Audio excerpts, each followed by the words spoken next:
warahmatullahi wabarakatuh. Allahu akbar, Allahu akbar, Allahu akbar, Allahu akbar, Allahu akbar, Allahu akbar, Allahu akbar, walillahil hamd. Dan aku yang berbahagia, marilah kita panjatkan rasa syukur kita kepada Allah Subhanahu wa taala yang selalu memberikan rahmat hidayahnya kepada kita semua, selalu memberikan nikmatnya kepada kita semua, sehingga pada hari ini kita semua masih dapat merayakan atau melaksanakan kegiatan peringatan Idul Adha tahun 2021 meskipun dengan media online. Anak-anakku sekalian, tak terasa kita sudah masuk di bulan Dzulhijjah tahun 2021 kalender dalam Hijriah ya. Seperti kita ketahui bahwa pada bulan Dzulhijjah ini ada peristiwa yang selalu kita peringati di tiap tahunnya, dan di tahun 2021 ini kita semua masih berada di masa pandemi COVID-19 yang dengan kondisi ini kita tidak mungkin dapat merayakan atau melaksanakan memperingati Idul Adha atau pelaksanaan kurban. Di bulan ini, pada bulan Dzulhijjah ini, seperti kita ketahui, ada dua peristiwa yang setiap tahunnya itu kita laksanakan atau kita rayakan atau kita peringati ya. Yang pertama adalah pelaksanaan ibadah haji ke Mekah. Dan tahun ini, tahun 2021, tentunya menjadi kabar yang mungkin menyedihkan ya bagi mereka-mereka, mungkin saudara kita, tetangga kita, mungkin orang tua kita yang pada tahun ini seharusnya terjadwal sebagai peserta haji yang harus berangkat, tapi karena kondisi pandemi ini seluruh rangkaian kegiatan ibadah haji ditunda, dan tentunya ini membuat sedih ya bagi mereka yang akan menjalaninya di tahun ini, karena tidak mudah untuk mendaftar keberangkatan haji. Mereka yang jadwalnya tahun ini sebenarnya sudah mendaftar dari tahun-tahun sebelumnya ya, mungkin 5 tahun yang lalu, 4 tahun yang lalu, dan baru bisa berangkat tahun ini, tetapi gagal ya. Kita sebagai umat muslim tentunya dalam menghadapi musibah atau cobaan ini wajib mengambil hikmah yang terbaik, mendapatkan hikmah dari semua peristiwa ini ya. Apa hikmahnya? Hikmah yang terkandung dalam pembatalan pelaksanaan ibadah haji ini, yang pertama adalah kesabaran ya. Bagi mereka yang mungkin tahun ini tertunda keberangkatannya, keluarga kita harus bersabar, lebih bersabar lagi, bahwa semua yang terjadi sudah ditentukan oleh Allah Subhanahu wa taala. Semua sudah ketentuannya sudah ada ya. Jadi memang harus lebih meningkatkan kembali kesabaran kita dan tidak perlu khawatir ya. Karena Allah Subhanahu wa taala berfirman yang artinya sesungguhnya orang-orang yang bersabar itu akan bersamanya. Hikmah yang kedua adalah tawakal. Ketika kita sudah berniat ingin melaksanakan sebuah ibadah apapun itu ya, kita bertawakal pada Allah Subhanahu wa taala. Kita serahkan ya, apakah itu jadi atau tidak. Yang penting kita sebagai umatnya sudah berniat, sudah berusaha untuk melaksanakan ibadah ini ya. Itu dua hikmah yang harus kita petik ya. Yang pertama kesabaran, yang kedua adalah bertawakal, berserah diri pada Allah Subhanahu wa taala. Itu peristiwa yang pertama yang tahun ini jadi tertunda ya. Peristiwa yang kedua adalah penyembelihan hewan kurban. Penyembelihan hewan kurban pada saat ini pun sudah dihimbau oleh pemerintah untuk tidak melaksanakan penyembelihan di tempat-tempat umum ya, karena lagi-lagi di masa pandemi kita semuanya untuk tidak berada di tempat keramaian, dan tentunya ini menjadi inovasi tersendiri bagi masjid-masjid yang akan melaksanakan penyembelihan hewan kurban. Bisa saja di rumah potong ya, di rumah potong pelaksanaannya lalu dibagikan dengan tertib ya. Nah, dan tentunya ini menjadi sesuatu yang sangat bermanfaat sekali ketika pelaksanaan kurban ini dilaksanakan dengan baik ya. Banyak di masa pandemi ini kesenjangan sosial sangat terlihat sekali ya. Banyak di antara keluarga kita, teman kita, mungkin tetangga kita yang saat ini sedang dalam masa kesulitan ya. Dan tentunya inilah sebuah pengorbanan kita ya, sebuah kepedulian kita kepada mereka yang mesti kita bantu, mesti kita dekati dengan kita berikan apa yang bisa kita berikan ya. Tidak perlu khawatir ya. Ketika kita memberikan, sesungguhnya kita adalah menerima ya. Apapun yang kita terima nanti kita serahkan pada Allah Subhanahu wa taala. Yang terpenting adalah Seperti peristiwa pertama kali bagaimana Nabi Ibrahim menerima perintah langsung dari Allah Subhanahu wa taala untuk mengorbankan putranya yang bernama Nabi Ismail.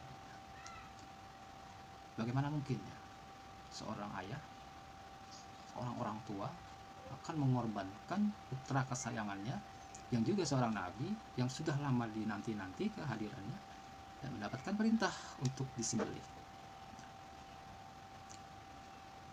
Pada peristiwa tersebut, Nabi Ismail akan disembelih, dan seperti kita ketahui bahwa Nabi Ismail digantikan dengan seekor domba.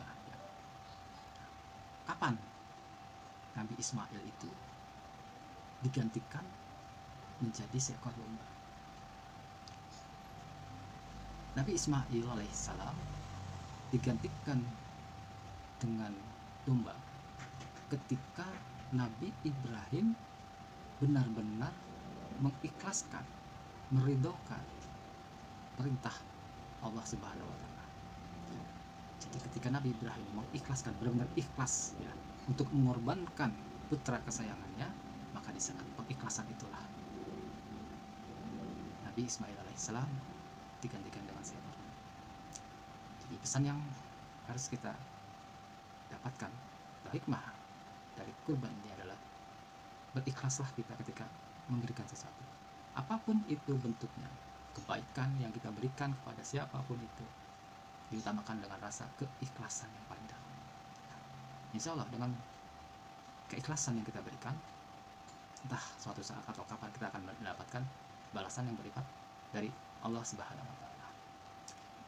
Baik, anak-anakku sekalian, perlu kalian ingat ya bahwa di bulan Zulhijjah ini dua peristiwa yang harus diingat dan dua peristiwa yang selalu kita perayakan, yaitu yang pertama adalah ibadah haji, yang kedua adalah penyembelihan hewan kurban. Alhamdulillah ya, cukup untuk sampai di sini pesan yang Bapak sampaikan ya. Kita berdoa kepada Allah Subhanahu wa taala semoga pandemi ini cepat berlalu, karena dengan puasanya lah pandemi ini akan selesai ya. Mari kita sama-sama bacakan surat Al-Fatihah, kita tujukan untuk diri kita, semoga kita selalu diberikan kesehatan lahir batin dan diberikan kemudahan dalam proses belajar. Dan hal yang penting adalah bahwa pandemi ini cepat selesai. Bila hadatin Nabi Mustafa sallallahu alaihi wasallam. Al-Fatihah. A'udzubillahi minasyaitonirrajim. Bismillahirrahmanirrahim. Alhamdulillahirabbil alamin, arrahmanirrahim, maliki yaumiddin. Iyyaka na'budu wa iyyaka nasta'in. Ihdinas siratal mustaqim. Siratal ladzina an'amta 'alaihim ghairil maghdubi 'alaihim waladdallin. Amin. Amin amin ya rabbal alamin. Sekian, kurang lebihnya mohon maaf. Wabillahi taufiq wal hidayah. Assalamualaikum warahmatullahi wabarakatuh.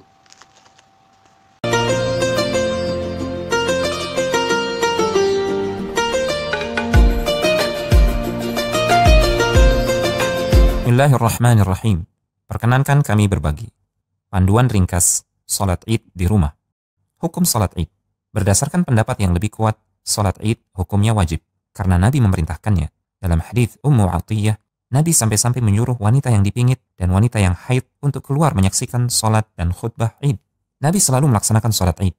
Salat Id juga bisa menggugurkan salat Jumat jika ia bertepatan jatuh pada hari Jumat. Ini semua menunjukkan bahwa salat Id hukumnya wajib. Oleh karena itu, jika kita tidak bisa mengerjakan salat Id bersama kaum muslimin lainnya dikarenakan adanya uzur seperti wabah corona ini misalkan, maka jangan sampai salat Id ini kita lewatkan dan tidak kita lakukan di rumah. Mayoritas ulama mengatakan salat Id tetap disyariatkan untuk dilakukan sekalipun dilakukan sendiri di rumah. Waktu pelaksanaan salat Id. Waktu salat Id dimulai sejak masuknya waktu duha. Ini kira-kira 15 atau 20 menit setelah matahari terbit. Waktu salat Id berakhir saat menjelang masuknya waktu zuhur. Tempat pelaksanaan salat Id. Disunnahkan melakukan salat Id di tanah lapang. Boleh juga dilakukan di masjid. Namun jika terjadi wabah, salat Id bisa dilakukan di rumah. Salat Id di rumah pernah dilakukan oleh sahabat yang mulia Anas bin Malik radhiyallahu ta'ala anhu bersama keluarga beliau. Ini juga yang menjadi pendapat Al-Imam Al-Bukhari rahimahullah. Jika boleh dilakukan di rumah, berarti boleh dilakukan di ruang keluarga, di teras, di garasi, dan boleh juga di halaman rumah. Yang penting tempatnya suci dan bersih dari najis. Amalan sebelum salat Id. Pertama, disunahkan untuk mandi sebelum salat Id, sebagaimana riwayat Ibnu Umar radhiyallahu taala anhu. Dianjurkan juga untuk menggunakan wewangian dan pakaian terbaik yang dimiliki. Kedua, sebelum salat Id, disunahkan untuk memakan beberapa butir kurma, sejumlah bilangan ganjil, 3, 5, dan seterusnya. Ini berdasarkan riwayat dari Anas bin Malik radhiyallahu taala anhu. Ketiga, pastikan tubuh, pakaian, dan tempat salat dalam keadaan suci serta bersih dari najis. Keempat, pastikan juga wudhu sudah dilakukan, karena wudhu adalah syarat sahnya salat. Tata cara salat Id. Salat Id dilakukan 2 rakaat dengan 7 kali takbir di rakaat pertama dan 5 kali takbir di rakaat yang kedua. Rincian tahapannya adalah sebagai berikut. Pertama, menghadap ke arah kiblat, lalu berniat di dalam hati untuk melakukan salat Idul Fitri atau Idul Adha. Niat ini cukup di dalam hati dan tidak perlu dilafazkan. Kedua, lakukan takbiratul ihram dengan mengucapkan Allahu Akbar sambil mengangkat kedua tangan sejajar pundak atau daun telinga, telapak tangan menghadap kiblat, lalu bersedekap seperti ini. Ketiga, bacalah doa istiftah seperti yang biasa dibaca ketika sholat. Keempat, ucapkan takbir Allahu Akbar sebanyak 7 kali. Boleh sambil mengangkat tangan, dan ini adalah pendapat mayoritas ulama. Boleh juga tidak. Takbir dilakukan secara beruntun dengan memberi sedikit waktu jeda di antara takbir. Saat jeda antara takbir, tidak ada diriwayatkan adanya doa atau zikir tertentu yang dibaca. Namun sebagian ulama mengatakan, zikir yang dibaca adalah tasbih, tahmid, tahlil, dan takbir. Jika menjadi imam dan tidak membaca bacaan antara jeda, hendaknya tidak membaca rangkaian takbir tersebut dengan cepat. Beri sedikit jeda agar makmum bisa mengikuti takbir imam dengan khusyuk dan tenang. Kelima, setelah rangkaian takbir selesai, bacalah surat Al-Fatihah. Dilanjutkan dengan membaca surat yang mudah dan sudah dikuasai. Dianjurkan untuk membaca surat yang disunnahkan ketika salat Id, yaitu surat Al-A'la di rakaat pertama dan surat Al-Ghashiyah di rakaat yang kedua.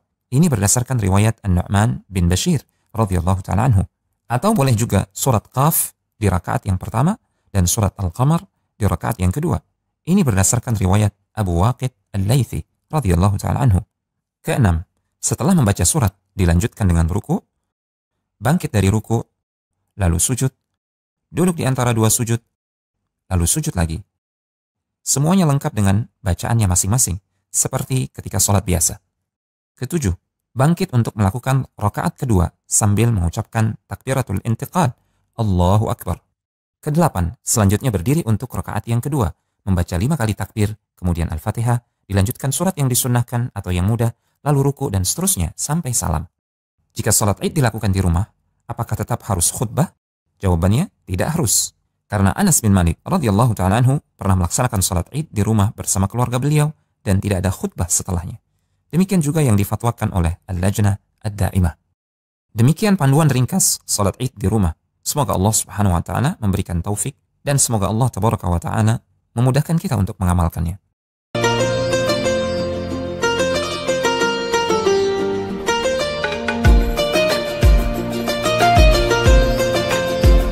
A'udzubillahi minasyaitonirrajim. Bismillahirrahmanirrahim.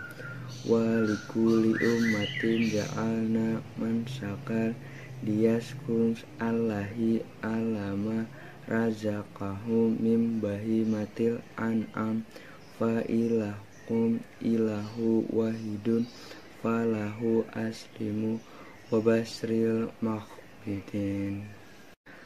Dengan nama Allah yang Maha Pemurah lagi Maha Penyayang, dan bagi setiap umat telah kami syariatkan penyembelihan kurban agar mereka menyebut nama Allah atas rezeki yang dikaruniakan Allah kepada mereka berupa hewan ternak, maka Tuhanmu ialah Tuhan yang Maha Esa.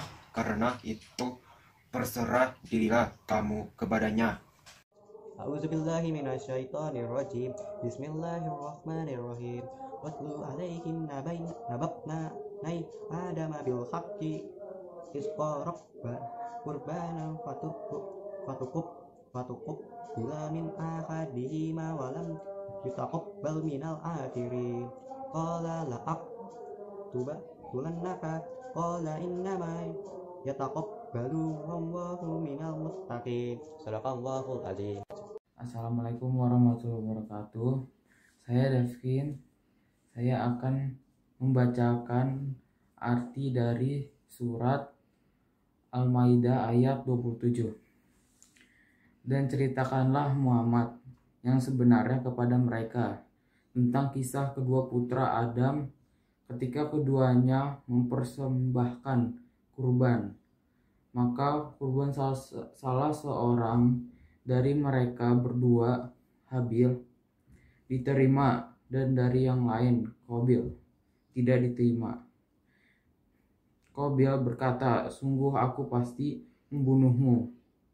Habil berkata, "Sesungguhnya Allah hanya menerima amal dari orang yang bertakwa." Sekian dari saya. Wassalamualaikum warahmatullahi wabarakatuh.